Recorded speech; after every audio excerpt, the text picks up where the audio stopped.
সবাইকে ঈদের শুভেচ্ছা, ঈদ মোবারক। ঈদ মানেই বিশেষ দিন, উৎসবের দিন। আর উৎসবের দিনে যদি পছন্দের খাবারটি পাওয়া যায় তাহলে আর কি লাগে। আজ রান্না করব কাচ্চি, আর কাচ্চি রান্নায় চাষি আমার একমাত্র ভরসা। চাষি সুগন্ধি চিনি গুঁড়া চাল। দেখুন এখানে আমি আলুগুলোকে ভেজে নিচ্ছি। আলুগুলোকে এমনভাবে ভাজবেন যেন ভাজার মধ্যেই সেদ্ধ হয়ে যায়। বড় বড় টুকরা করে আলুগুলোকে ভেজে নিতে হবে। আমি আজকে রান্নাটা এতটা সহজভাবে দেখাবো আপনাদেরকে, তো পরবর্তীতে কারো আর মানে কাচ্চি রান্না নিয়ে ভয় থাকবে না। দেখুন এখানে ফ্রেশ 4 টুকরা মাংস নিয়েছি, কোনো রকম চর্বি হাড্ডি ছাড়া, একদম ফ্রেশ মাংস। এখানে মশলাগুলো নিয়েছি, দেখেন কি কি মশলা আছে এখানে কিন্তু লেখা আছে। এবার আমি মাংসগুলো সেদ্ধ হয়ে যাওয়ার পর মশলাগুলো সব কিছু অ্যাড করে দিয়েছি। আমি কিন্তু এখানে তেলও দিয়েছিলাম, তেলটা আমি দেখাতে ভুলে গেছি, আন্তরিকভাবে দুঃখিত।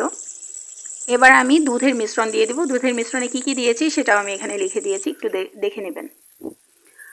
বাইরের টক দইয়ের থেকে আমি এই দুধের মিশ্রণটা মানে বাসায় নিজে যেটা তৈরি করি সেটা আমার জন্য সুবিধাজনক মনে হয়।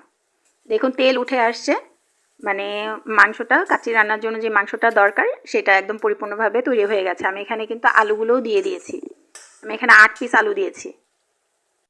এবার সেদ্ধ করে রাখা রাঁধুনি সুগন্ধি চিনি গুঁড়া চাল এই মাংসের সাথে খুব সুন্দর করে মিশিয়ে দিতে হবে। মিশিয়ে 10 মিনিটের মতো দমে রাখতে হবে। চেষ্টা করছি যতটা সহজে সম্ভব আপনাদের কাছে রান্নাটা প্রেজেন্ট করার। ওকে, এখন আমি এটাকে মিলিয়ে দেওয়ার পর দেখুন এটা হচ্ছে গিয়ে রান্নার অরিজিনাল লুক, কাচ্চির অরিজিনাল লুক। আজকের রান্নাতে আমি ব্যবহার করেছিলাম তিল সয়াবিন তেল, চাষি সুগন্ধি চিনি গুঁড়া চাল এবং রাঁধুনি কাচ্চি মশলা।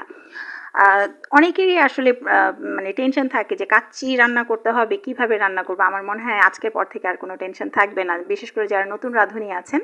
আমার মনে হয় খুব ইজিলি আপনারা এখন কাচ্চি তৈরি করতে পারবেন। এখানে 4 জনের জন্য কাচ্চি আছে। তো রেসিপিটি যদি ভালো লেগে থাকে লাইক কমেন্ট শেয়ার প্লিজ।